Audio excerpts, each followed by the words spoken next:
L'aube se lève sur la savane, pâle et tremblante. L'horizon brûle de rouge à cause de la poussière et de la chaleur. Les brins d'herbe bruissent dans le vent. L'air sent la soif.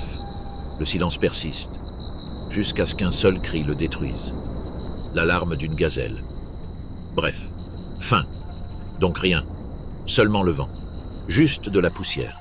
C'est une terre qui se dévore elle-même. Les lions rôdent avant l'aube. Les hyènes écoutent. Les vautours attendent. Tout le monde est pris dans une guerre perpétuelle de survie. Bienvenue à Bloody Savannah. Ici, nous assisterons à la guerre éternelle des prédateurs. Les pluies arrivent tard. Les rivières sont réduites à des miroirs de boue. Les troupeaux s'éloignent toujours plus. Et pourtant, la vie continue. Les dents brillent. Les yeux se rétrécissent. La première chasse de la saison commence. Sous un acacia, une troupe de lions, Panthera leo, s'éveille. Les lionnes se lèvent les premières, marquées, tendues, silencieuses. Elles s'étirent, se débarrassent de la nuit et contemplent l'horizon où paissent les troupeaux de buffles. La saison sèche a laissé la terre nue, les puits d'eau sont des puits de boue, l'air bourdonne de soif. Les oursons gémissent, maigres et agités. Leurs côtes sont visibles sous la fourrure pâle de leur ventre. Une mère frotte son nez contre le sien. La faim est quotidienne ici. Mais même les chasseurs expérimentés ressentent la douleur lente de la pénurie. Ils attendent que le vent tourne. Lorsqu'il sent l'odeur d'une proie, le troupeau commence à se déplacer. Ils voyagent accroupis, le ventre effleurant l'herbe cassante. Un groupe de buffles d'Afrique s'élève à 1,5 km, leurs silhouettes sombres se découpant sur l'horizon délavé. Les lionnes se dispersent, 3 à gauche, 2 à droite. La troupe les sent avant d'attaquer. Un taureau lève la tête, il renifle et soulève de la poussière dans l'air. La formation est maintenue. Les lionnes se figent, un regard et ils sont fiancés. Ils se sont précipités en avant. La lionne de tête se jette sur un jeune buffle à l'extrémité du troupeau. Elle se rapproche rapidement. Les autres la suivent, tournant autour d'elle, coupant les voies de fuite. Mais les buffles sont prêts. Le mâle charge. Il fait face à la lionne, les cornes agitées. Elle saute, ses griffes trouvant de la chair, mais seulement pour un instant. Le taureau se contorsionne, chargeant avec force. La corne lui arrache le flanc. Un cri, de la poussière. Elle tombe, son corps tournoyant dans les airs avant de s'écraser au sol. La troupe avance à toute vitesse. Les lions se dispersent. Une nouvelle tentative échoue. La poussière tourbillonne tandis que le troupeau disparaît. Les lionnes se regroupent, haletantes. L'une d'elles prend du retard. La corne du taureau lui a effleuré le flanc. Elle saigne, mais la blessure n'est pas profonde. Elle boite, testant sa patte. Les autres s'arrêtent. Un grognement sourd se fait entendre parmi elles. Elle est blessée, mais elle n'est pas sortie. Ils s'approchent ensemble à l'ombre d'un buisson d'aubépine. La lionne blessée s'accroupit, léchant la plaie. Une autre la rejoint, caressant la déchirure. Au crépuscule, le saignement s'arrête. La douleur s'estompera. L'orgueil ne l'abandonnera pas. Pendant des jours, elle reste à proximité, économisant ses forces. Chaque nuit, les autres chassent. À leur retour, l'estomac lourd, l'un d'eux apporte toujours un morceau de nourriture à elle. Elle mange par petites bouchées lentes. La blessure durcit, puis se referme. Une semaine plus tard, elle se réveille à nouveau avec eux. La boiterie persiste, mais le feu a retrouvé son rythme. À midi, les lions se retirent à l'ombre clairsemée des buissons d'aubépine. La chaleur est accablante. La troupe se disperse, immobile mais alerte. C'est ainsi qu'ils endurent. Le jour, ils s'apaisent. Le soir, ils retournent à la chasse. Alors que la nuit tombe, les lionnes se lèvent à nouveau. Le mâle les suit. Il ne chasse pas souvent. Sa force réside dans sa présence, dans la défense du territoire et de la lignée. Pourtant, même lui ressent la pression de la faim. Un chacal hurle au loin, les lions l'ignorent. Ce soir, il se dirige vers un autre son. Le faible gémissement d'un gnou près d'un point d'eau mourant. Le troupeau tourne à nouveau en rond. Ils se déplacent au gré du vent, invisibles jusqu'à ce qu'il soit trop tard. L'attaque est soudaine. Un jeune gnou tombe, la gorge prise dans l'écrasante étreinte des mâchoires qui s'achèvent dans le silence. La proie est partagée frénétiquement. Le mâle mange le premier.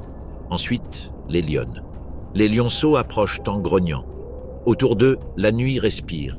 Le chœur des hyènes, le bruissement de l'herbe. Mais la victoire ici ne dure jamais. Les semaines passent.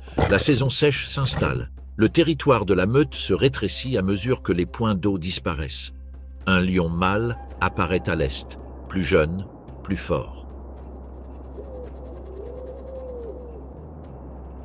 Il rugit à travers les plaines, sa voix résonnant comme le tonnerre. Le vieux roi répondit. Une confrontation était inévitable. L'aube arriva. Les deux mâles se rencontrèrent près de la lisière du troupeau. La poussière explosa sous eux lorsqu'ils entrèrent en collision. Leurs griffes éraflèrent la chair. Des rugissements secouent l'air. Le vieux roi lutte contre la fureur du souvenir. Mais ses forces l'abandonnent. La crinière du jeune lion est plus sombre. Ses muscles ne portent plus les cicatrices de la défaite. En quelques minutes, le vieux monarque s'effondre, écrasé sous le poids de la jeunesse. Un dernier rugissement s'éteint et le silence s'installe. Le vainqueur se tient au-dessus de lui. La savane accepte son nouveau souverain. Le vieux roi s'éloigne en boitant dans l'herbe, saignant, oublié. Il ne survivra pas à la semaine. La troupe observe de loin. Les lionnes se soumettent au nouveau mâle. Les lionceaux, trop jeunes et vulnérables, deviennent le premier sacrifice. Le nouveau maître les tue rapidement. Les lionnes supportent la situation.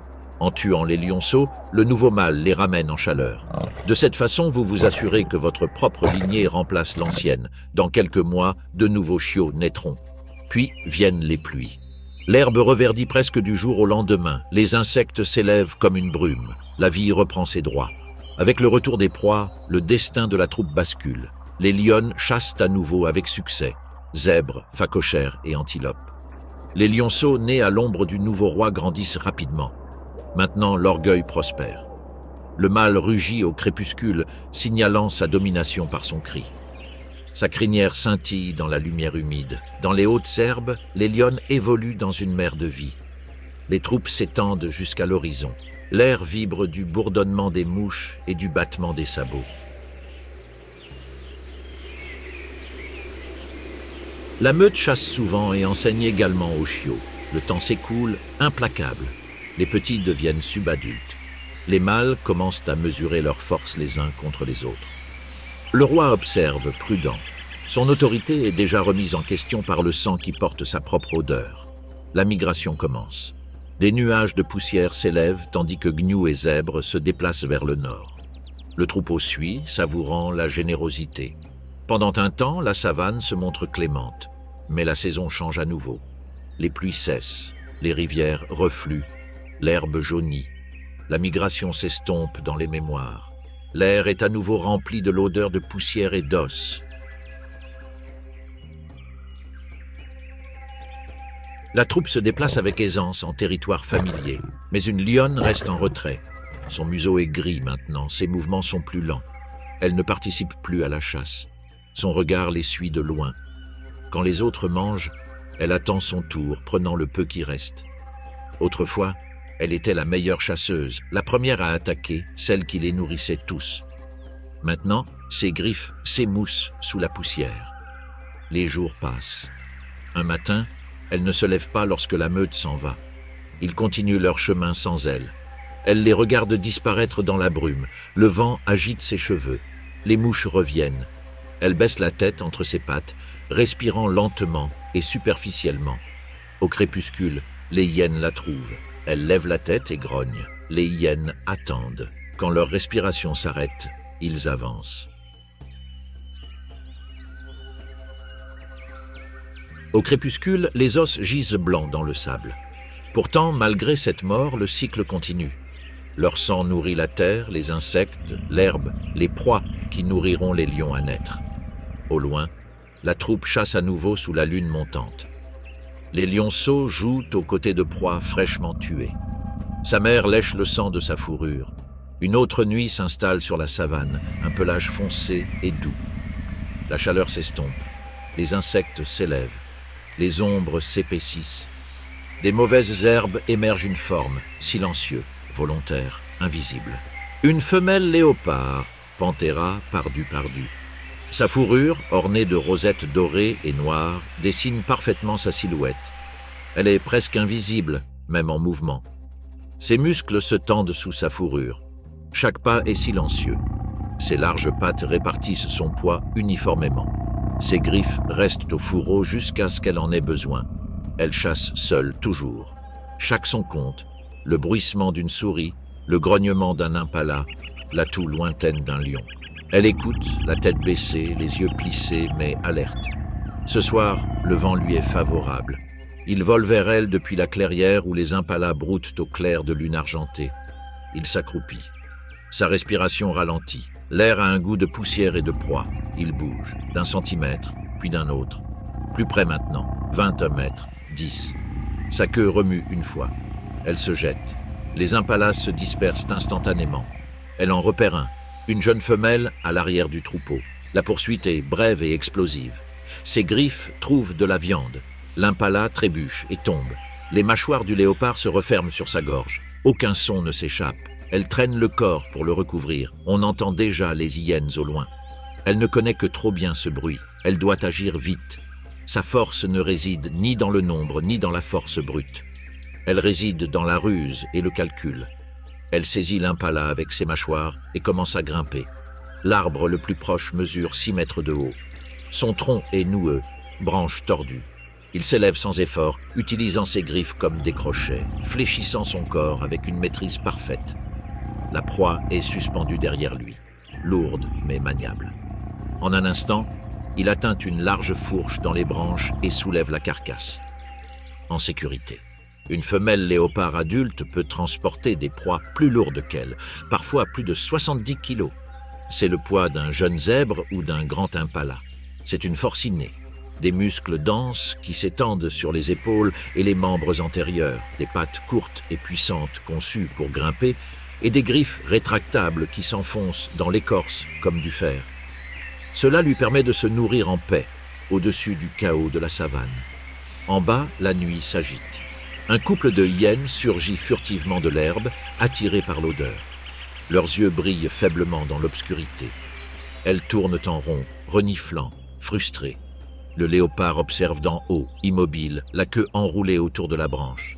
Les hyènes font les 100 pas en grognant, puis repartent. Ceci est votre domaine.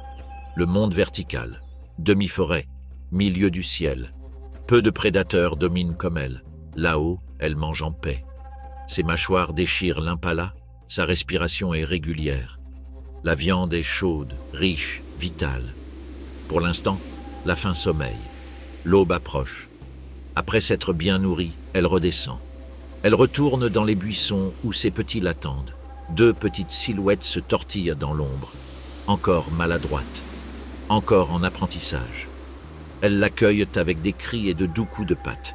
Elle baisse la tête, les embrasse, et elle la tête, leurs petites mâchoires tirant sur son ventre.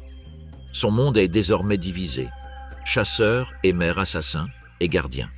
Les petits doivent rester cachés. Hyènes, lions et même babouins les tueraient, s'ils le pouvaient. Il a construit sa tanière sous un tronc d'arbre tombé, caché parmi les racines et les pierres. Toutes les entrées sont étroites et toutes les pistes olfactives sont invisibles. Malgré cela, il les déplace souvent. Ils ne dorment jamais 2 fois au même endroit. Au coucher du soleil, le léopard se repose dans la canopée. Sa fourrure se fond harmonieusement dans les feuilles tachetées. Des mouches bourdonnent autour de son visage. Il remue une oreille, le reste du temps immobile. Cette séparation peut paraître étrange, mais elle est tout à fait naturelle pour le léopard. Ses petits sont encore trop jeunes pour la suivre à travers les arbres. La mère les laisse cachés dans sa tanière pendant qu'elle se repose, chasse et observe le paysage d'en haut. L'arbre est à la fois un poste d'observation et un refuge, haut, frais et à l'abri des attaques surprises. De là, elle peut guetter le danger, détecter les prédateurs qui approchent, sans les conduire directement vers leurs chiots. Elle ne se repose pas à côté d'eux, car rester là attirerait l'attention. Son odeur, ses mouvements ou sa proie pourraient révéler l'emplacement de la tanière. Alors, pendant que les oursons dorment cachés dans l'ombre, elle veille au-dessus, invisible. En bas, la savane palpite de chaleur. Les antilopes se rassemblent à l'ombre. Les zèbres agitent la queue. Les lions sommeillent à découvert. Les heures passent. Au crépuscule, elle se réveille. La carcasse de la nuit précédente est pendue là où elle l'avait laissée, étalée à une fourche de branches bien au-dessus de la ligne olfactive. Les mouches se rassemblent dans les nuages. La viande noircit avec la chaleur. Elle déchire la viande lentement et avec précision, s'arrêtant pour écouter entre chaque bouchée. En bas, les hyènes l'entourent. Elles savent qu'elle est là-haut, hors d'atteinte. Une fois rassasiée, elle redescend et retourne à sa tanière, le ventre lourd et les moustaches tachées. Ses chiots l'entendent avant de la voir. Ils titubent vers elle en miaulant, la tête contre son cou. Elle s'accroupit, leur lécha le visage, essuya l'odeur du sommeil et de la terre de leur fourrure. Puis elle régurgita un petit morceau de viande, tiède et à moitié digéré. Les oursons se nourrissent goulûment, déchirant le fruit avec leurs petites dents. Les hyènes se sont déplacées vers l'est. Les lions sont déjà loin. Il est temps de partir.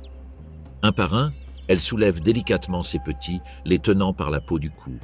Elle glisse dans l'herbe sans bruit, la queue baissée, les muscles frémissant sous sa fourrure. Les petits ne pleurent pas. La nouvelle tanière est située à une courte distance, sous les racines d'une termitière. Ici, la terre est sèche et l'odeur de leur dernier refuge n'attire pas les prédateurs. Elle revient 3 fois. À l'aube, les oursons sont blottis dans leur nouveau foyer, l'entrée masquée par l'ombre et les feuilles. Elle s'installe à proximité, tous ses sens en éveil. Le premier chant des oiseaux. Le monde recommence, les semaines passent. La saison sèche s'intensifie. La rivière se rétrécit en un filet d'eau stagnante. Les proies se font rares. La faim revient, vive et glaciale. Le léopard s'aventure plus loin chaque nuit. Tuer est difficile mais essentiel. Il ne doit pas s'épuiser, mais rester les bras croisés n'est pas non plus une option. Sans leur succès, les chiots mourraient de faim. Seuls leurs traques et embuscades incessantes les couvrent de la chaleur de la vie. Mais cette période de vaches maigres ne dure pas éternellement. Quand il pleut, le monde change. Le tonnerre gronde dans les plaines. L'air s'épaissit d'odeurs et de sons. L'herbe pousse jusqu'à la taille en quelques jours. Le léopard s'y déplace tel une ombre liquide. Les petits, encore adultes, le suivent à distance. Ils apprennent en observant comment s'accroupir, comment lire le vent, comment grimper. Il leur montre l'arbre, la technique, la patience. Il leur apprend à ne pas tuer, mais à disparaître. Un orage fait rage au-dessus de leur tête. Des éclairs zèbrent les plaines. Ils grimpent au sommet d'un marula, la fourrure couverte de pluie. En bas, leurs petits s'accroupissent sous les racines. Le vent hurle, déchirant la canopée. Elle attend, calme, immobile. Dans les mois qui suivent, la grande migration passe à proximité. Gnous, zèbres, gazelles, par milliers. La terre tremble sous leurs sabots. Pour le léopard, c'est à la fois une opportunité et un danger. Les proies sont abondantes, mais les autres prédateurs le sont aussi. Les lions migrent vers le nord avec leurs troupes. Les hyènes suivent la migration en meute. D'autres léopards envahissent même leur territoire. Une nuit, elles croisent un mâle. Il est plus grand, plus lourd, et ses rosettes sont plus foncées. Leur rencontre est brève, un grognement sourd, un cercle tendu, yeux retrouvés. Il n'est pas un partenaire, il est en compétition. Elle recule en remuant une fois la queue et disparaît dans l'obscurité. La chasse devient alors plus périlleuse. Une seule erreur pourrait lui coûter tout. Il traque une jeune gazelle sous un ciel clair et éclairé par la lune. Mais au moment où il s'apprête à attaquer, une lionne surgit de l'herbe, dispersant la troupe. Le léopard se fige et s'effondre. La lionne passe. Quand le silence revient, elle s'éloigne, sa faim inassouvie. Quelques nuits plus tard, elle réessaie. Un singe, assoupi sur une branche basse, ne la voit pas venir. Son bond est net, précis, mortel. Elle se nourrit rapidement et efficacement. Les petits apparaissent ensuite, miaulant doucement. Elle les laisse manger. Ils ont besoin de force. Mais tous les dangers ne peuvent pas être évités. À l'automne, lorsque l'herbe jaunit à nouveau et que les proies se font rares, le lionceau le plus âgé, audacieux et curieux, s'éloigne trop. Une hyène le trouve avant elle. Son cri brise le silence. Elle arrive trop tard. Elle charge, montrant ses griffes et ses dents. La hyène s'enfuit, mais le petit reste immobile. Elle le pousse, 1 fois, 2 fois. Aucune réponse. Il halète. Un moment, il reste là, la tête baissée, la queue remuante. Puis il soulève le corps, le porte dans les hautes herbes et disparaît. Le petit restant reste caché. Lorsqu'elle chasse enfin à nouveau, elle le fait avec une précision renouvelée. Chaque pas est plus précis, chaque mouvement plus puissant. Elle attrape un céphalophe, le tue sans combattre et revient nourrir son petit survivant. Bientôt, la saison prend fin. Les pluies s'estompent. La poussière revient dans l'air, douce et dorée. Le petit prend de l'assurance. Il est maintenant assez grand pour grimper et chasser seul. Un après-midi, la mère, depuis de hautes branches, observe son petit traquer une pintade maladroite mais déterminée. L'oiseau s'envole, le petit saute. Il rate sa cible, mais il réessaie. Une deuxième attaque, cette fois réussie. La mère cligne lentement des yeux, la fierté cachée derrière le silence. Bientôt, ils se sépareront. Le petit occupera son propre coin de forêt. La mère restera ce qu'elle a toujours été, une prédatrice solitaire et à l'affût. À la nuit tombée, elle grimpe sur sa branche préférée et y reste, observant le sol. L'horizon brûle avec la dernière lumière du jour. En contrebas, la savane grouille de vie, hyènes, lions. Les chacals, elle ferme les yeux. Le vent agite sa fourrure. Autour de lui, les branches craquent doucement. Demain, il chassera à nouveau. Pendant ce temps, une nouvelle aube se lève sur la savane. Pâle, froid. Le brouillard s'accroche à l'herbe. L'air bourdonne d'une légère odeur de sang et de poussière. C'est l'odeur des conséquences inévitables de toute vie. La mort. La réalité est trop familière dans ces régions du désert sauvage. Sous un arbre épineux, les ombres s'agitent. Les yeux brillent dans l'obscurité. Puis vient le son, un cœur étrange, un demi-rire, à moitié crié. Les hyènes, crocuta, crocuta, s'éveillent. Au centre repose la matriarche. Épaules puissantes, museau marqué, yeux perçants comme l'obsidienne. Elle s'étire, secoue la rosée de sa fourrure et se lève. Autour d'elle, son clan évolue selon une hiérarchie rigoureuse. Les subordonnés s'accroupissent et la salutent avec des coups de langue soumis sur son museau. Sa domination est absolue. Il se souvient de tout, l'endroit où chassent les lions, le temps des migrations, l'odeur de la faiblesse. Le monde du clan est régi par la stratégie. Chaque matin, les éclaireurs se dispersent dans toutes les directions. Leurs odorats lisent le vent comme des cartes. Ils sentent la charogne avant que les vautours ne la voient. Ils entendent les lions avant que les lions ne les entendent.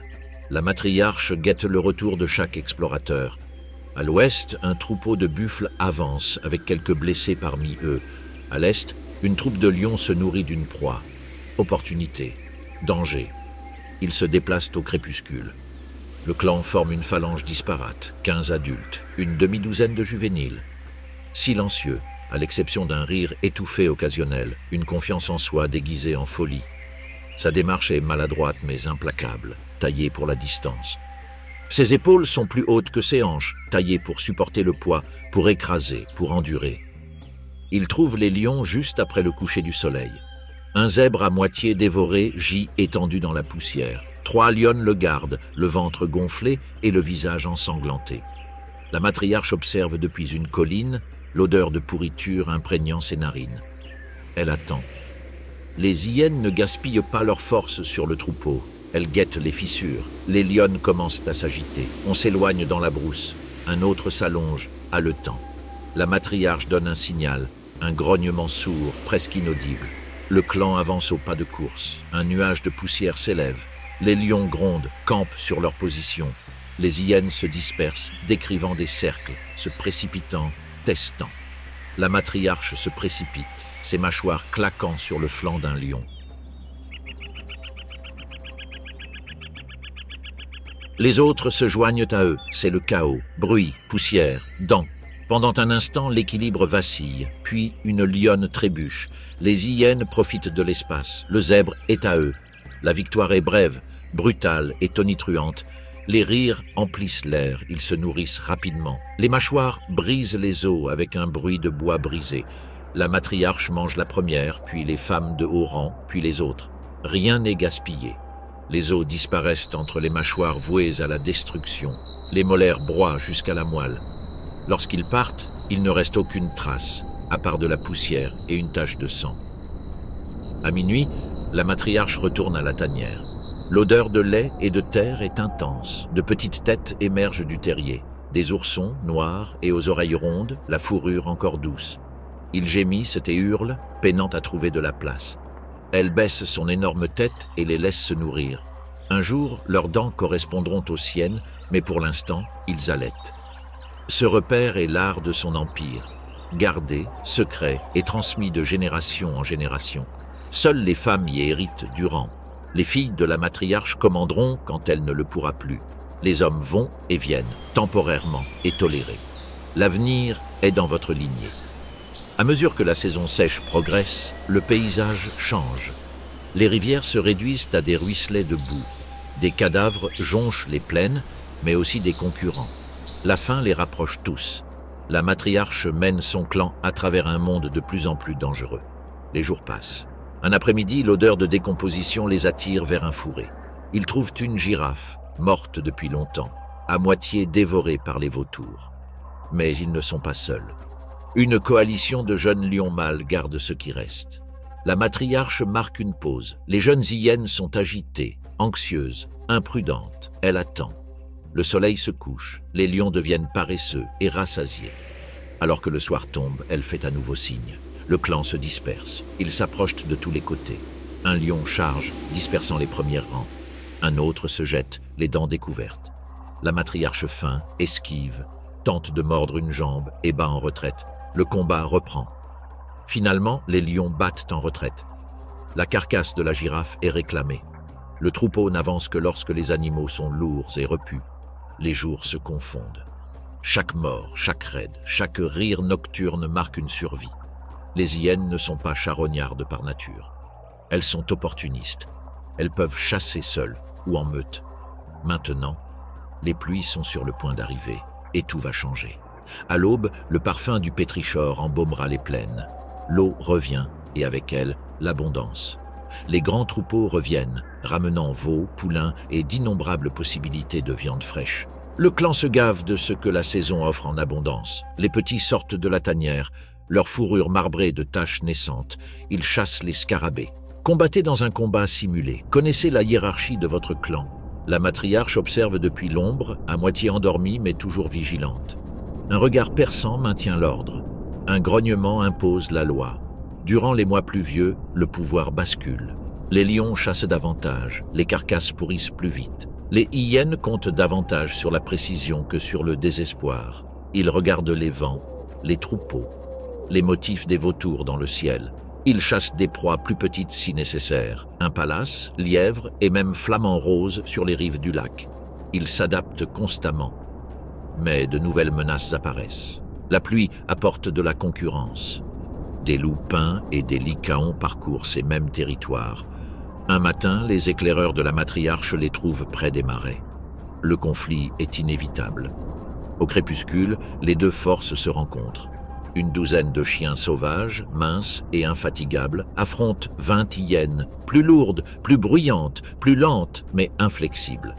Les chiens attaquent en premier, se précipitant en avant, mordant pattes et queues. Les hyènes forment un groupe défensif, dos serré et mâchoires tendues. La matriarche rugit et se précipite. Elle saisit un chien par le flanc et le secoue violemment. La meute se disperse, les chiens se regroupent mais ne reviennent pas. Le rire des hyènes résonne dans les marais. Pourtant, la victoire est synonyme de malheur. La matriarche boite ensuite, une profonde morsure à l'épaule. Cela bouge plus lentement depuis quelques jours maintenant. Reposez-vous plus souvent. Ses filles le remarquent. Les semaines passent. Sa boiterie s'aggrave. Les jeunes femelles commencent à s'affirmer. Ils commencent par de petits défis à l'heure du repas. Dans la société hyène, le pouvoir ne s'acquiert pas immédiatement. Il s'érode. La matriarche les observe comme elle observait autrefois les lions. Bientôt, la migration reprend. Les carcasses diminuent. La compétition s'intensifie. Un après-midi, elle s'éloigne trop loin du lieu de chasse. Sa fille aînée mène maintenant la danse, donnant des ordres avec des grognements aigus. La matriarche la suit à distance, respirant par à-coups. Elle trouve un gnou à moitié dévoré, abandonné par les vautours. Les jeunes hyènes l'entourent, grognant et se régalant. La matriarche s'approche lentement. Une des plus jeunes femelles lui barre le passage. Un grognement sourd vibre entre elles. La matriarche montre les dents. La jeune femme tient bon. Les autres observent, silencieux, dans l'attente. Le combat est soudain, brutal, inévitable. La matriarche se précipite, mais son épaule cède. La plus jeune femelle attaque. La poussière vole. Du sang éclabousse le sol. Le clan tourne en rond, observant la passation de pouvoir. La vieille reine tombe, haletante. La nouvelle se lève. À l'aube, la matriarche rampe et s'effondre sous un acacia. Les vautours se rassemblent dans le ciel. Pour la première fois depuis des années, elle est seule. Quand le soleil se lève haut, il ne se lève plus jamais. Au crépuscule, il retrouve son corps. Les chacals viennent en premier, puis les vautours, puis les insectes. Ses filles dirigent désormais le clan. Ses petits sont grands et féroces. Chacun portera des fragments de son esprit. La nuit tombe à nouveau. Le clan se rassemble pour la mise à mort, leurs cris s'élevant dans le vent. Les hyènes se déplacent à l'unisson. Sous elles, les eaux craquent. Les vautours volent au-dessus d'eux. La première lueur d'un nouveau jour se répand sur la savane. La lumière du soleil se répand comme de l'or sur l'horizon, à perte de vue. Même maintenant, l'air tremble de chaleur. À travers l'herbe haute et bruissante, une silhouette se déplace, soignée, mince, presque spectrale. Un guépard, Acinonyx jubatus. La mer. Sa fourrure est d'un or pâle. Ses yeux sont cernés de stries noires qui brisent la lumière et rendent le monde plus net. Elle lève la tête et contemple la plaine. Ses petits se cachent derrière elle. 5 petits corps, encore poilus de la jeunesse. Ils roulaient à l'ombre, chassant les insectes. Elle les observait, puis se tourna vers l'horizon. Ses côtes étaient vaguement visibles à travers sa peau. 2 jours s'étaient écoulés depuis sa dernière chasse. La faim bourdonnait sous sa fourrure. Le vent tourna. Elle se figea. Elle releva la tête. Gazelle. Un petit troupeau, à 200 mètres à l'est. Il s'enfonce plus profondément dans l'herbe, tendant ses muscles. Les oursons s'accroupissent instinctivement, silencieux. La savane se calme. Seul le faible bourdonnement des mouches ou le doux murmure du vent brise le silence. Il bouge. Sa queue traîne comme un gouvernail vivant. Le troupeau broute, tête baissée, inconscient. 50 mètres, 30, 20, sa respiration ralentit. Puis, un mouvement d'oreille dans le troupeau, une tête se lève. Elle est vue. Elle explose de l'herbe. Accélération, instantanée. La poussière et le soleil glissent sur elle. Ses pieds touchent à peine le sol. Elle avance à 100 km à l'heure en quelques secondes. Le monde devient flou. Sa cible, une jeune gazelle, vire à gauche. Elle tourne avec elle, contrebalançant avec sa queue comme un gyroscope. La gazelle zigzague, désespérée. Le guépard la suit, presque en suspension. Mais l'air se réchauffe. Chaque foulée consomme de l'oxygène. Sa vision se rétrécit. 20 secondes. C'est la limite de son endurance. Elle saute, impact, un éclair de poussière et un bruit. La gazelle s'effondre, se débattant. Le guépard saisit sa gorge et la maintient jusqu'à ce que les tremblements disparaissent. Le silence revient. Elle est allongée là, haletante, les flancs soulevés. La poursuite l'a complètement consumée. Elle ne peut toujours pas bouger.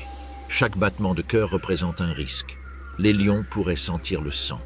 Les hyènes pourraient être dans les parages. Dès qu'elle reprend son souffle, elle traîne la carcasse dans l'ombre. Ses petits apparaissent, les yeux ouverts. Ils se nourrissent rapidement, déchirant de petits morceaux, apprenant le goût de la survie. La mère mange en dernier. Sa langue gratte les os, son regard ne s'attarde jamais. Son corps est fait pour le vol, pas pour le combat. Os légers, membres longs, poumons énormes. Une machine à accélérer, pas à endurer. Ses griffes ne se rétractent pas complètement. Elles s'agrippent au sol comme des agrafes. Même sa colonne vertébrale se contracte comme un fouet. Stocker l'énergie et libérer-la à chaque pas. Mais toute adaptation a un prix. Elle ne peut pas lutter contre les lions. Elle ne tient pas le coup. Elle gagne en disparaissant. Au lever du soleil, la chaleur s'installe. Les lionceaux s'effondrent à l'ombre, haletants. Elle gît à proximité, à moitié éveillée, les oreilles frémissant au moindre bruit. Mais même le repos est temporaire. L'odeur de charogne se propage au loin, et elle le sait. Au crépuscule, les vautours commencent à survoler le ciel. Ils chassent leurs petits, ne laissant derrière eux que de l'herbe broyée et une tache de sang. La nuit appartient aux hyènes, aux lions et aux léopards. Ainsi, les jours passent. La saison sèche s'intensifie. Les puits d'eau se rétrécissent. La proie se disperse. Maintenant, elle est obligée de chasser pendant la journée. Sa fourrure s'assombrit à cause de la poussière. Ses chiots deviennent plus audacieux. Mais le danger grandit avec eux. Un matin, le guépard aperçoit un petit groupe d'impalas, une proie idéale. Mais le terrain découvert ne lui offre aucun abri. Elle s'accroupit malgré tout, les muscles tendus. Elle doit essayer. Elle court. Les impalas se dispersent. Elle se rapproche, le regard fixé sur l'un d'eux. Mais la chaleur monte rapidement, ses poumons brûlent. Ses pattes frappent le sable. 20 secondes. 30. Son pas chancelle. L'impala s'échappe dans les buissons épineux. Elle s'effondre, la poitrine haletante. Une chasse ratée signifie une nouvelle journée de famine. Elle reste immobile, attendant que son pouls ralentisse. Les petits la trouvent et se serrent contre elle, désemparés. Elle les lèche distraitement, trop faible pour se lever. Cette nuit-là, elle chasse à nouveau. Cette fois, elle réussit. Un lièvre, petit, mais suffisant. Les chiots mangent. Pour elle, c'est juste une question de survie. Les semaines passent, l'air s'épaissit, promettant la pluie. Les premières gouttes tombent, puis 1 million d'autres. La savane s'épanouit. L'herbe repousse, et avec elle, les troupeaux. Maintenant, la mer prospère. La terre se couvre à nouveau. Elle peut à nouveau rôder, invisible. La chasse est plus facile. Ses chiots apprennent à la suivre en silence. Attendez votre signal. Un mouvement de queue. Une ondulation de muscles. Elle leur montre comment grimper aux termitières, comment lire le vent, comment disparaître. Ils s'entraînent à poursuivre, se lançant après les sauterelles et les oiseaux, leur corps imitant déjà leur grâce fluide. Ils échouent encore et encore, mais chaque course leur apporte de la précision. La mer observe, patiente, fière. Les pluies transforment les rivières en rubans argentés. Pendant un court instant, le monde est généreux. Le guépard chasse fréquemment, abattant des gazelles et même de jeunes gnous. Leurs petits deviennent lisses et forts. Leur fourrure s'assombrit, leurs taches s'accentuent et s'éclaircissent. Mais l'abondance engendre la compétition. Les lions se déplacent vers le nord avec les troupes. Les léopards chassent le long des lisières des arbres. Même les hyènes deviennent audacieuses. Un après-midi, elles tuent une jeune gazelle et la traînent jusqu'à un acacia ombragé. Ses petits mangent avec avidité. Puis une ombre passe. Un léopard, attiré par son odeur, émerge des branches. La mer se fige, le corps recroquevillé. Le léopard siffle et remue la queue. Elle ne peut pas lutter contre ça. Elle grogne et s'éloigne. Le léopard prend sa proie. Mais elle et ses petits vivront pour voir un autre jour. La mère guide ses petits à travers les hautes herbes, toujours en mouvement, à la recherche d'un terrain vierge d'animaux plus forts. Ils trouvent une crête surplombant la plaine, sèche, calme, sûre. Mais la sécurité est éphémère. Alors que le soleil rougit à l'horizon, elle repart à la chasse. Un jeune impala se tient seul. Elle court. Les lionceaux l'observent depuis la crête, les yeux écarquillés et émerveillés. Elle approche. 15 mètres. 10. Soudain, un rugissement. Des lions. Ils partent dans la direction opposée, attirés par la même proie. L'impala s'enfuit. Le guépard s'arrête soudainement, se retourne et court dans la direction opposée. Les lions la poursuivent brièvement, mais elle s'échappe. Les lionceaux se dispersent dans l'herbe. Lorsqu'elle les retrouve des heures plus tard, l'un d'eux manque à l'appel. Elle cherche jusqu'à l'aube. Il ne reste qu'une faible trace. Les jours passent.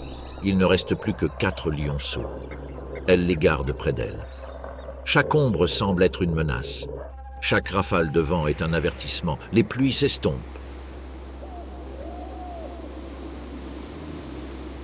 L'herbe devient jaune. Les rivières se rétrécissent à nouveau. Son corps devient plus mince. Ses pas sont lents. Pourtant, elle chasse parce qu'elle le doit. Ses chiots dépendent toujours d'elle. Ils sont assez vieux pour courir, mais trop jeunes pour survivre seuls. Elle aperçoit une gazelle de Thompson broutant près d'un lit de ruisseau asséché. Sa dernière chance avant que la chaleur ne devienne insupportable. Elle s'accroupit, respirant régulièrement. Elle plisse les yeux. Elle court, plus vite qu'avant. La gazelle s'envole. Elle gagne du terrain. L'air lui brûle la gorge. La poussière l'aveugle. Elle pousse plus fort, étire ses jambes et attrape le sol avec ses griffes. Elle saute. Impact. Il tombe. La gazelle donne un coup de pied. 1, 2. Puis s'immobilise. Il se tient à côté d'elle, les flancs tremblants. Son cœur brûle comme un feu dans sa poitrine. Pendant un long moment, il est immobile. Puis il appelle doucement, un gazouillis dans l'air sec. Les petits accourent. Ils se nourrissent rapidement. Elle les regarde. Sa respiration est maintenant lente. Le soleil monte plus haut. La chaleur brille. Elle est allongée près de la carcasse, les yeux mi-clos. Ses flancs se soulèvent et s'abaissent. Les oursons jouent autour d'elle. À la nuit tombée, il ne reste que des os. Des hyènes croassent au loin. Des lions rugissent encore plus loin. Elle se tourne vers ses chiots. 4 ombres contre le clair de lune. Maintenant, ils sont forts, rapides. Ils ont déjà hérité de leur feu. Bientôt, ils se disperseront et chacun deviendra son propre fantôme dans l'herbe. Quand le matin arrive, elle bouge à nouveau. L'aube se lève à nouveau sur l'horizon. Les plaines sont couvertes d'or en fusion. Un chœur s'élève des prés, des cris aigus, de 2 gémissements. Le faible bourdonnement du but. Les Lycaons pictus, sont éveillés. Ils se déploient comme un seul homme, une mosaïque tachetée d'or, de noir et de blanc. Leur pelage scintille dans la lumière matinale.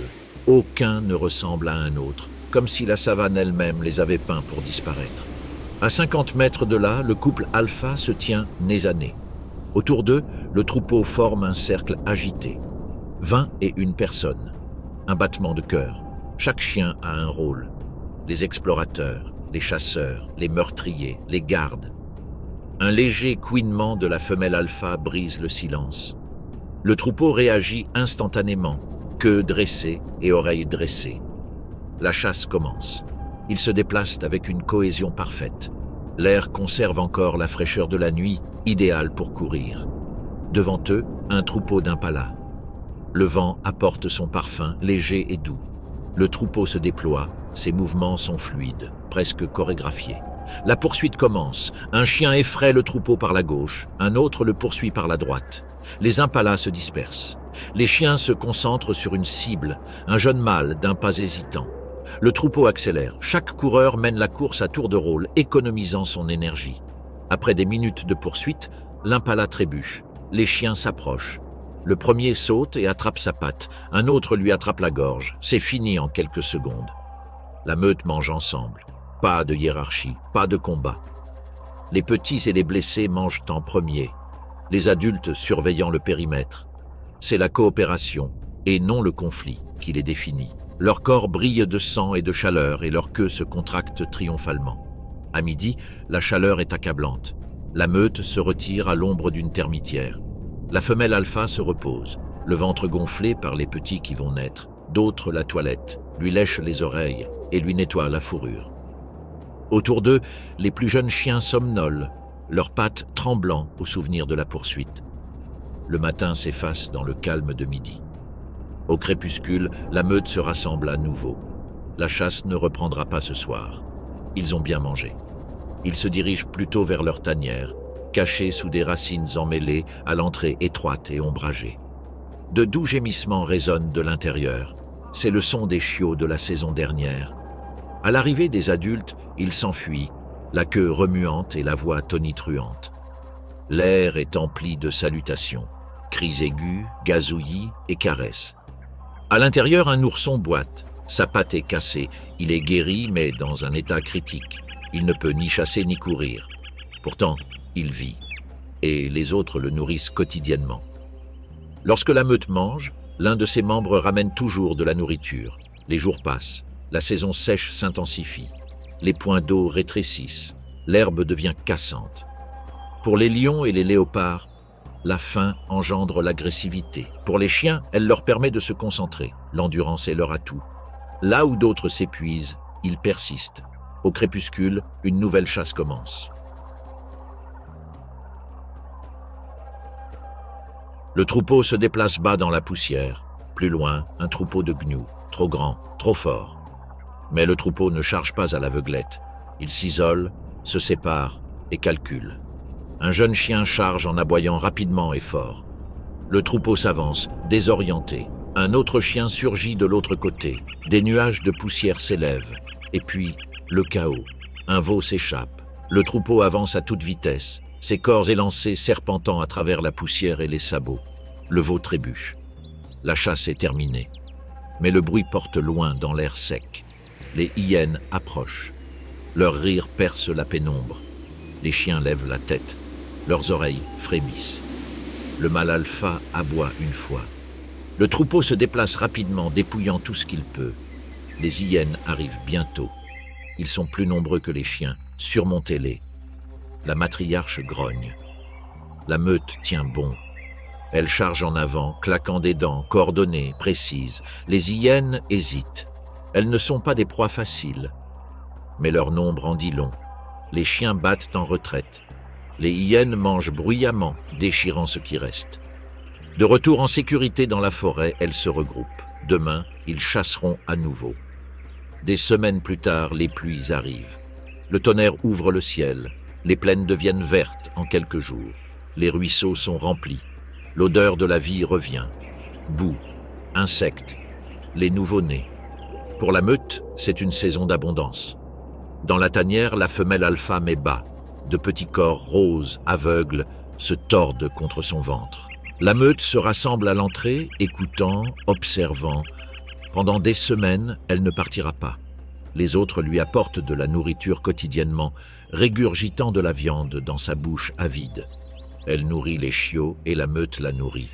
Quand les petits émergent enfin, le monde les accueille avec lumière et mouvement. Ils clignent des yeux, se dandinent, crient. Les adultes les entourent, les caressant doucement du museau, la queue levée et remuant. La pluie apporte l'abondance, mais aussi le danger.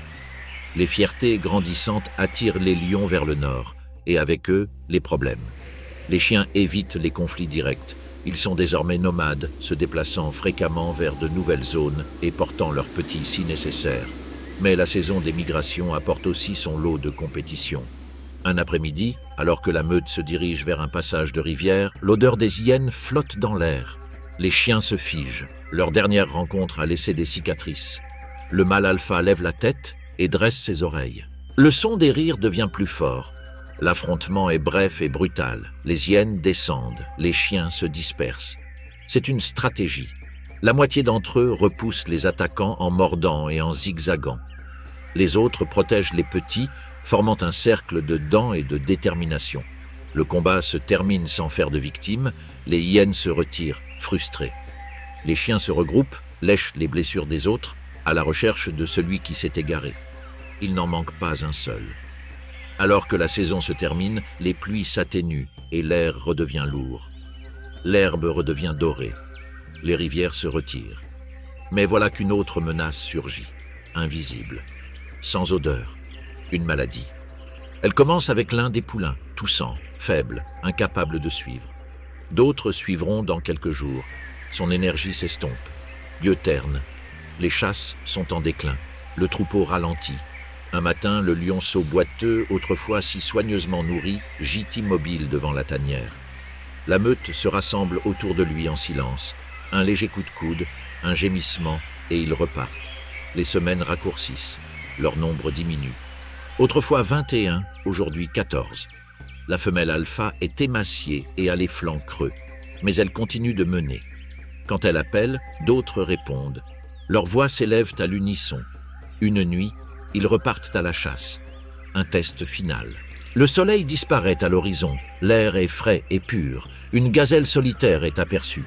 Le mâle alpha se lance à sa poursuite. Les autres suivent, au pas parfait, avec des mouvements fluides. L'espace d'un instant, on se croirait au bon vieux temps. La gazelle tombe, le troupeau se nourrit. Pendant un moment, il y a la paix. Puis, lentement, le mâle alpha se recouche. Sa respiration devient laborieuse. Le troupeau reste à ses côtés, jusqu'à ce que la nuit engloutisse les plaines. Quelques jours plus tard, les survivants poursuivent leur chemin. La femelle alpha mène moins, mais son rythme est régulier. Les petits, les plus forts, courent devant. La terre a repris possession des plus faibles. À l'aube, la meute reprend la route. Le rythme revient. Ils chassent, ils partagent, ils tiennent bon. À des kilomètres de là, la rivière Mara est calme à l'aube. Le brouillard se déplace bas sur l'eau. Il s'enroule autour des roseaux comme de la fumée. Sous cette surface miroir, quelque chose d'ancien attend. Une vague, à peine visible. Un léger tremblement dans la boue.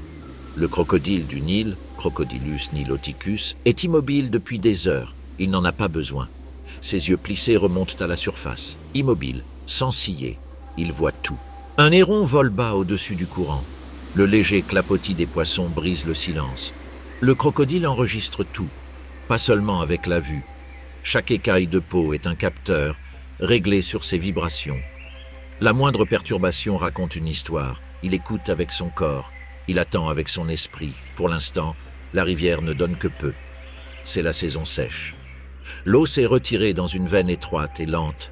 Il serpente à travers une terre craquelée. Les poissons sont peu nombreux, les hippopotames sont agités, l'air est épais de poussière et de pourriture. Le monde des crocodiles se rétrécit. Mais ce n'est pas nouveau.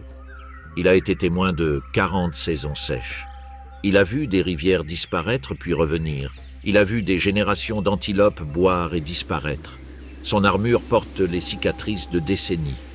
Il s'enfonce plus profondément dans les eaux peu profondes, submergeant tout sauf ses yeux et ses narines. Les minutes passent, heures. Le soleil se lève, brûlant la boue jusqu'à ce qu'elle craque. Son rythme cardiaque ralentit. Seulement 2 battements par minute. Il sombre dans une sorte de mort sans sommeil. C'est la léthargie, une parenthèse vivante. La chaleur monte, les insectes bourdonnent, et le crocodile devient partie intégrante de la terre. À mesure que l'eau se retire, des poissons plus petits se déplacent vers les bassins. Ils bougent enfin. Un mouvement faible, une vague qui se propage vers l'extérieur. Puis, un flou de muscles et de dents. L'attaque est instantanée. Il referme ses mâchoires, soulevant un tilapia se tortillant des eaux peu profondes. Il n'y a aucune résistance. Les mâchoires broient os et chair, une gorgée, et il disparaît. Puis, à nouveau, le silence. Sa digestion est lente. Le métabolisme est frugal. Chaque once d'énergie est rationnée. Lorsque la nourriture se fait rare, il conserve sa chaleur en s'allongeant dans la boue à l'ombre, les narines hermétiquement closes et le corps à moitié enterré. Pour un œil non averti, il peut paraître mort. Mais sous cette croûte d'argile, ce reptile ancestral est prêt à attaquer s'il est dérangé. Pendant ce temps, la saison sèche continue. La rivière est devenue une succession de mares isolées. Le crocodile se déplace entre elles, traînant son corps immense dans la poussière. Son ventre gratte la terre, sa queue s'y fraise un chemin. Il partage ses mares toujours plus petites avec ses congénères. Certains sont jeunes, d'autres vieux et marqués comme lui. Il y a des confrontations silencieuses, grognements sourds, des éclairs de dents. Mais ils se battent rarement jusqu'à la mort. Puis un jour, le ciel change. Cela commence par un murmure bas, lointain, mais grandissant. Des nuages se forment à l'horizon, sombres et menaçants. Le vent change. La poussière se transforme en parfum. Il pleut. De grosses gouttes tombent, lentement d'abord, puis plus vite. La terre siffle, aspirant profondément. En quelques heures, la rivière asséchée gonfle. L'eau rugit depuis les hautes terres, brune de limon et d'écume. Les bassins se rejoignent et deviennent un torrent. Le crocodile, autrefois recouvert d'argile, refait surface. La rivière reprend vie. Quelques jours plus tard, le cours d'eau grouille de poissons transportés en amont. Poissons, chats, barbeaux et tilapia. Puis un matin, les plaines elles-mêmes se mettent en mouvement. La migration est arrivée. Des milliers de gnous et de zèbres s'approchent du point de passage. La rivière attend, gonflée, boueux, trompeur. Sur la rive, le crocodile flotte, le regard fixé sur l'autre rive. D'autres le rejoignent. Les premiers sabots touchent l'eau. La meute hésite, grogne et se serre. Puis, comme un seul homme, ils avancent à toute vitesse. Le crocodile bouge. Son corps émerge des profondeurs. Une explosion d'eau, mâchoires ouvertes, os contre os. Il s'accroche au flanc d'un gnou, se tordant violemment. Le courant devient rouge. Un autre crocodile le rejoint, puis un autre. Le chaos devient rituel. Chaque année, ce voyage se répète. Il entraîne le corps vers le fond, l'ancrant sous une bûche submergée. Mordre, tordre, déchirer. Le tour de la mort commence, les muscles et l'élan arrachant la chair des os. L'eau se remplit de vases et de silence. Lorsqu'elle se nourrit, elle ne se gave pas immédiatement. La rivière elle-même l'aide. Elle coince la carcasse sous les rochers, permettant au courant de la ramollir au fil des jours. La pourriture devient tendre. La digestion commence avant la déglutition.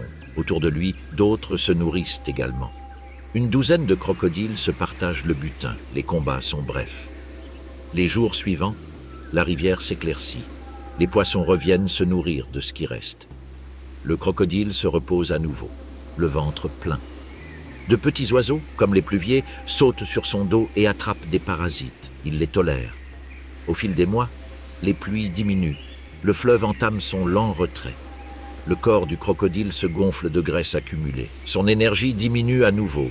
La nuit, il gît à moitié submergé près du rivage, immobile mais éveillé.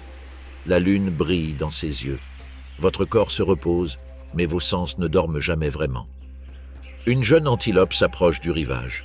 Le crocodile attend, invisible. Les secondes s'éternisent. Puis un murmure de mouvement, un mouvement de queue, une poussée de puissance. Le choc reste silencieux jusqu'à l'impact. L'eau jaillit, l'antilope hurle, puis disparaît. Elle maintient son corps sous la surface, attendant que le mouvement cesse. Les bulles montent, le calme revient. Une autre vie consumée par le juge de la rivière. Cependant, ces chasses ne sont pas toujours fructueuses. Certaines proies s'échappent. Un sabot heurte son museau. Il recule, ses mâchoires fendant l'air. Une autre fois, le courant le trahit, lui déchirant le corps. À la fin de l'année, la rivière se rétrécit à nouveau. Le cycle se rétrécit. Le crocodile grandit plus lentement. Ses cicatrices se creusent, les algues s'accumulent dans les sillons de ses écailles. Il se traîne jusqu'à un banc de sable, à moitié immergé dans l'eau, à moitié au soleil. Là, il se reposera, jour après jour, tandis que son cœur se réduit à un murmure. Il ouvre grand les mâchoires, régulant sa chaleur par évaporation. L'intérieur de sa bouche brille d'un rose pâle. Autour de lui, les bébés se disputent l'espace. Certains s'approchent trop près. Il répond par un rugissement sourd. Il recule. À la tombée de la nuit, il glisse vers la rivière. L'eau rafraîchit son corps, rétablissant son rythme. Des chauves-souris voltigent dans l'air, les grenouilles commencent leur chant nocturne, le crocodile s'enfonce sous tout. Une autre année touche à sa fin. Les pluies reviendront. Les troupeaux reviendront. Il sera là. Une autre aube se lève silencieusement sur la savane. L'air est frais. L'herbe est lourde de rosée. Les premiers chants des calaos résonnent parmi les acacias. Deux formes se déplacent dans l'obscurité. Faibles, rapides, silencieux. Voici un couple de chacals à dos noir, Lupule et la Mésomélas. Ensemble, ils émergent tandis que d'autres se reposent, se nourrissant à l'ombre de chasseurs bien plus puissants. Un lion a été tué à proximité. Les vautours se rassemblent dans les branches. Les hyènes patrouillent aux frontières. Les chacals attendent aussi. La femelle penche la tête et observe. Son compagnon est accroupi à côté d'elle, la queue battante. Tandis que les hyènes se disputent, le couple avance, d'un pas rapide, doux comme un souffle. Leurs pattes soulèvent à peine la poussière. Ils courent à l'intérieur. Un arrière-train déchiré gît au bord de la proie. Le mâle s'empare d'un morceau de viande et disparaît avant même que la hyène ne se retourne. La femelle le suit, s'emparant d'un autre morceau. 2 secondes plus tard, ils disparaissent, glissant dans l'herbe, la proie serrée dans leurs mâchoires. Un cœur de fureur éclate derrière eux. Mais ce sont à nouveau des ombres. Ils mangent sous une aubépine basse, rapides et silencieux. C'est ainsi qu'ils vivent. Ils sont unis pour la vie, partenaires à tous égards. Ensemble, ils chassent, fouillent les débris et élèvent leurs petits. Au lever du soleil, la chaleur apaise le monde. Les chacals se retirent dans l'ombre. Le ventre de la femelle est gonflé. Elle va bientôt mettre bas. Le mâle lui brosse les oreilles, puis monte la garde, scrutant l'herbe du regard à la recherche d'un mouvement. Le danger guette, le crépuscule apporte vent et mouvement. Les chacals se lèvent à nouveau, leur voix s'élevant en duo. Mystérieux, mélodiques, sans équivoque. Leurs appels résonnent et reçoivent une faible réponse d'un autre couple au loin. La saison sèche s'accélère. Les points d'eau se réduisent à des cuvettes boueuses. L'air bourdonne de mouches. La nourriture se fait rare. Les chacals s'adaptent. Ils suivent les troupeaux à la recherche d'insectes charognards écrasés sous leurs sabots, déterrant des larves de coléoptères et s'attaquant aux sauterelles. Rien n'est trop petit. Rien à signaler. Un après-midi, le mâle sent une odeur de pourriture. Il conduit sa compagne à travers les sous-bois jusqu'au reste d'une carcasse de phacochère. C'est presque un os, dépecé par des vautours. Pourtant, il y a de la moelle à l'intérieur. Il ronge avec précaution. La femelle veille. Une ombre passe au-dessus de nos têtes. Un aigle fauve tourne à basse altitude. Les chacals se figent, l'oiseau fond une fois, juste pour tester, et puis encore plus bas. La femelle aboie, un son court et dur, il reste ferme. L'aigle doute, déploie tes ailes, il prend sa retraite. Maintenant ils peuvent se nourrir sans hésitation. Plus tard dans la nuit, le couple s'approche trop près d'une lionne et de ses petits. Le mâle dresse les oreilles, il se fige, trop tard. La lionne émerge de l'ombre, muscles tendus, mâchoires ouvertes. Les chacals se dispersent. La poussière et le clair de lune se diffusent. La lionne se jette, mais manque sa cible de peu. Le mâle se tord brusquement, traversé d'une zone de broussailles épineuses. La lionne s'arrête et grogne. Les chacals disparaissent dans la nuit, haletants et frissonnants. Des semaines plus tard, dans le silence fragile de la fin de la saison sèche, la femelle met bas. Dans un terrier peu profond, sous des racines enchevêtrées, 4 petits gisent, aveugles et tremblants, contre son ventre. Le terrier sent le lait, la terre et les secrets. Pendant des jours, elle n'en sort pas. Le mâle apporte de la nourriture. Il le laisse tomber doucement dans l'embrasure de la porte. Il monte la garde pendant qu'elle les allaite. Dehors, le monde continue. Les hyènes fouillent les débris, les vautours volent en rond, les lions rugissent. À l'intérieur, il n'y a que de la chaleur et des battements de cœur. Quand les pluies arrivent enfin, elles s'abattent avec violence. Le premier orage brise la chaleur avec un tonnerre qui résonne comme des tambours. L'eau inonde la terre, remplit les fissures et ravive le parfum de la verdure. Les termites sortent en masse de leurs nids et les chacals se gavent. Les grenouilles apparaissent en nombre incalculable. Pour la première fois depuis des mois, la nourriture est partout. Les jeunes grandissent vite. En quelques semaines, ils ouvrent les yeux et trébuchent au soleil. Leur pelage scintille d'or et de noir, minuscule miroir de celui de leurs parents. La femelle les observe chasser les scarabées dans l'herbe humide. L'espace d'un instant, la vie semble abondante, presque douce. Mais ici, la gentillesse ne dure jamais longtemps. Un aigle martial détecte un mouvement ci-dessous, l'éclair d'un petit corps exposé. Il se penche en avant, silencieux et soudain. La femelle aboie bruyamment, fondant sur elle depuis les sous-bois. L'aigle vire, lui effleurant l'épaule de ses serres. Il hurle, mais tient bon. Le rapace se retourne et disparaît dans les nuages. Les chiots se pressent contre ses jambes en tremblant. Elle leur lèche la tête, les stabilisant. Lorsque la migration commence, les petits sont sevrés, agiles et apprennent à chasser aux côtés de leurs parents. Gnous et zèbres envahissent l'horizon. Les chacals les suivent, invisibles mais omniprésents. Chaque traversée, chaque bousculade, chaque lion tué est une opportunité. Ils suivent les prédateurs et ramassent ce qui reste. Certains jours, ils se nourrissent de restes de viande. D'autres parlent de bousiers ou de lézards. Ce sont les recycleurs de la savane. Au crépuscule, ils chassent seuls. Ils chassent principalement du petit gibier, rongeurs, lièvres et œufs d'oiseaux. Le mâle traque un francolin près des roseaux, accroupi, marchant prudemment. Une charge rapide. L'oiseau émet à peine un cri perçant avant de disparaître. Les jeunes le rejoignent en remuant la queue. Parfois, ils échouent. Bientôt, les pluies vont cesser. La terre commence à se dessécher à nouveau. Les troupeaux continuent leur chemin. Les chacals font la même chose. Les petits, désormais minces et confiants, commencent à s'éloigner chaque nuit. Leurs parents les guident toujours, mais avec moins de proximité. Bientôt, la famille se séparera. Le mâle et la femelle continuent de chasser ensemble sans rompre leurs liens. Ils partagent une petite proie, un jeune gazelle mourant. Ils se nourrissent en silence, chacun à son tour. Une fois le repas terminé, ils se reposent l'un à côté de l'autre. Les jours passent. Les jeunes, presque adultes, rôdent encore autour de la tanière. Ils les guident jusqu'aux abords des points d'eau, leur apprennent où chercher les crabes, quand se déplacer et quand disparaître. Aux premières pluies de la nouvelle saison, le couple s'en va. Pendant ce temps, vu d'en haut, la savane paraît différente. Le ciel est vaste. La terre en contrebas semble infinie. La chaleur brille sur les plaines. Courbure de la lumière et distance. Au-dessus de tout, une ombre flotte, de larges ailes, 10 pieds de large.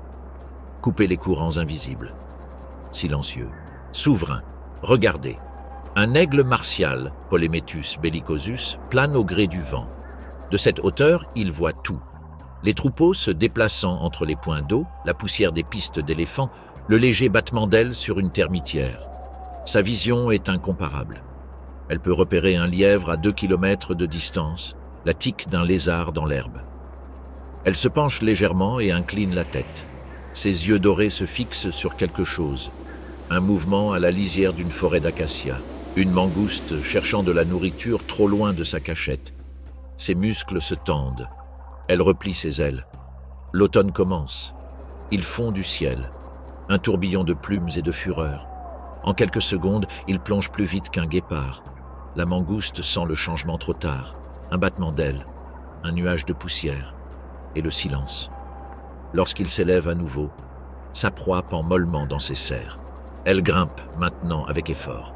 Le massacre est lourd, mais sa force est aussi immense. Ses ailes battent lentement, soulevant le corps et la charge vers son perchoir.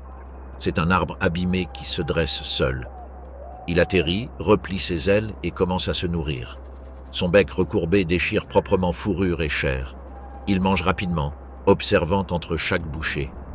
Rien ne passe inaperçu. Pas même le cri lointain des vautours.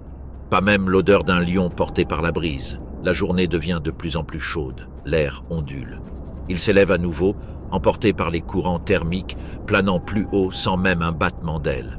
En bas, la vie se déploie et se déroule à parts égales. Les lions se détendent près de leur proie, les hyènes traînent des os et les antilopes broutent, les oreilles crispées. Du ciel, elle est témoin de tout. La guerre sans fin des prédateurs et des proies. Mais même pour elle, la saison sèche est cruelle. Les proies se raréfient à mesure que l'eau disparaît. Les troupeaux s'éloignent et le sol se fissure au soleil. Elle doit s'adapter.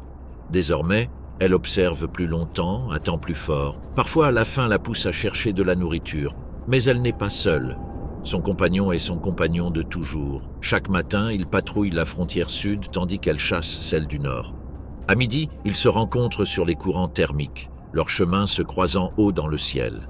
Un bref cri, une danse aérienne, et ils se séparent à nouveau. Son nid est situé dans un grand arbre près du coude de la rivière. C'est une forteresse de branches et d'os. De là, il voit toute la plaine inondable. Elle s'étend sans cesse, apportant de nouvelles brindilles et la recouvrant de feuilles. Pendant des mois, elle a pris soin d'un unique œuf blanc. Maintenant, elle bouge. Les pluies s'accompagnent aussi de tonnerre. La rivière monte, l'air devient vivant. Ci-dessous, des bébés gnous trébuchent dans la boue. Les grenouilles chantent dans les flaques d'eau.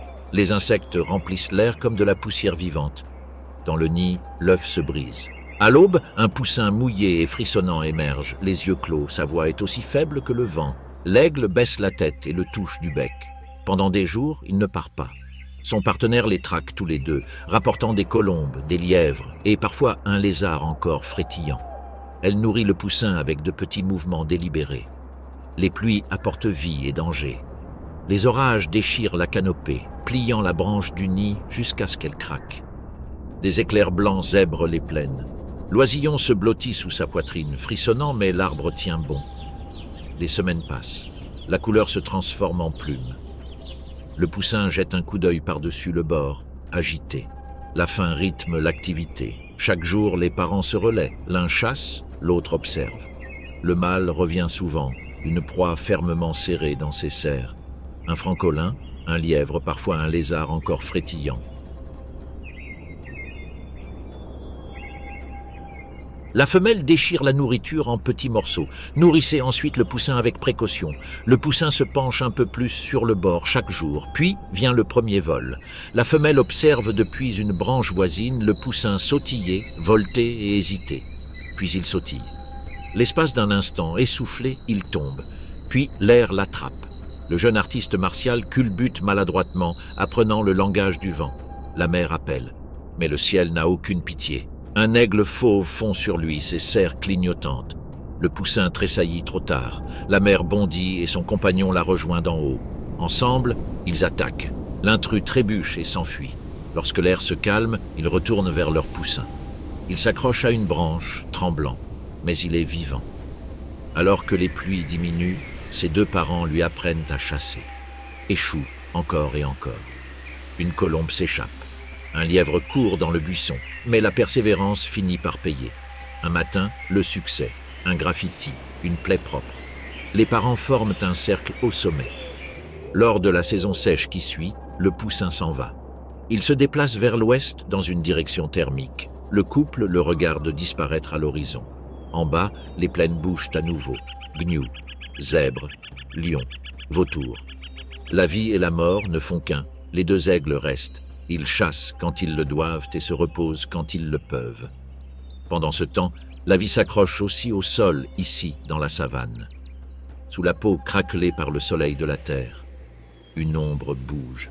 Il glisse entre les racines et les rochers, silencieux, ancien.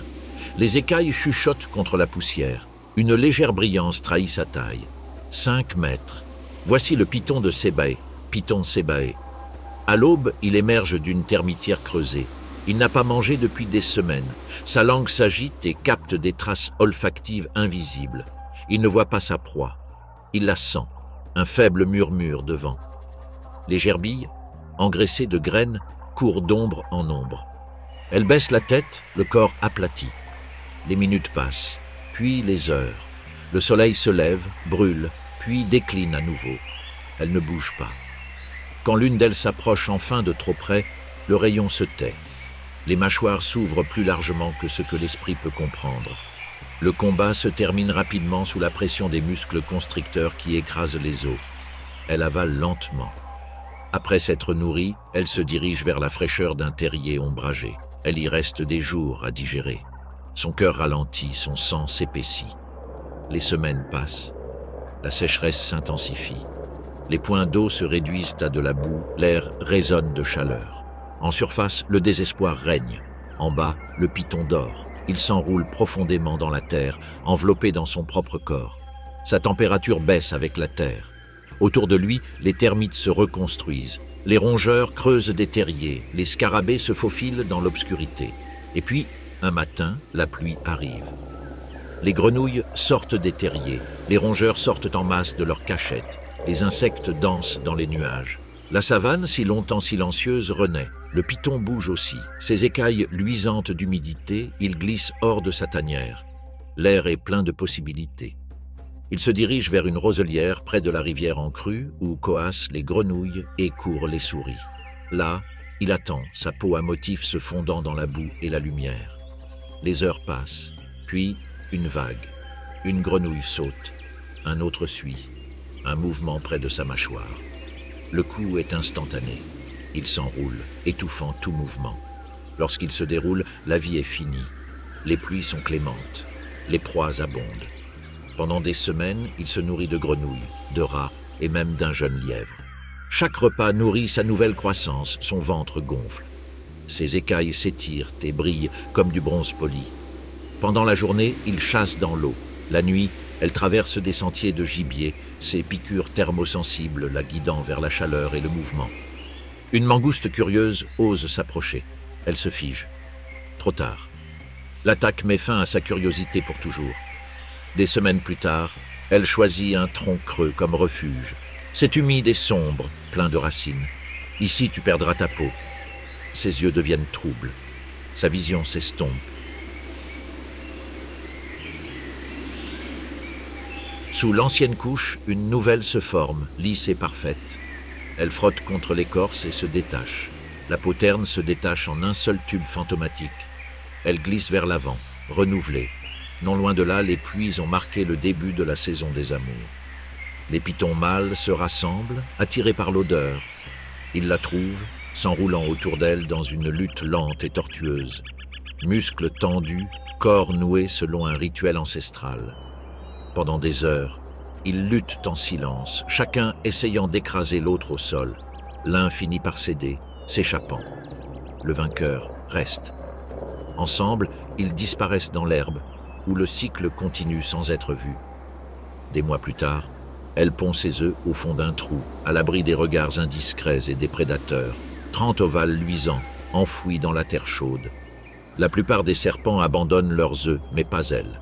Elle reste, enroulée autour d'eux comme un mur végétal. Elle les protège farouchement.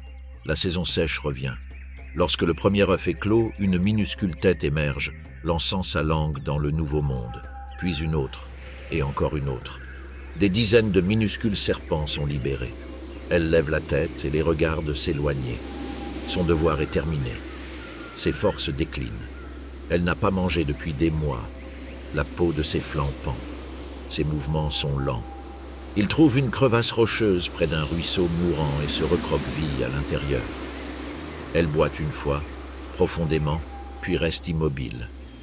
Pendant des jours, elle ne bouge pas. Quand le moment viendra, il attaquera, tuera et se nourrira à nouveau. C'est la vie dans la savane, tuer ou être tué.